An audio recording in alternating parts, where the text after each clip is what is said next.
Taebaeksan Mountain Snow Festival, one of Korea's representative winter events, has kicked off in the country's eastern city of Taebaek. This is Danggol Square, located at an elevation of 800 meters at the entrance of Mount Taebaek.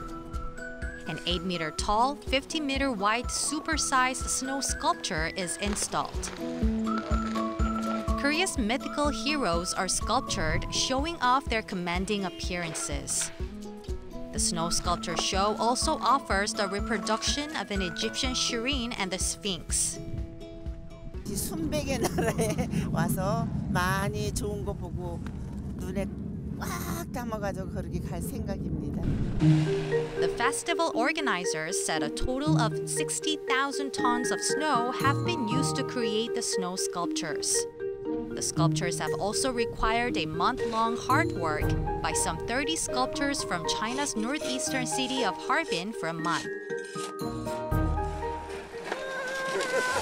Adults seem to be returning to the innocence of childhood as they enjoy riding the ice slide. The 29th edition of the Snow Festival is set to run until February 3rd.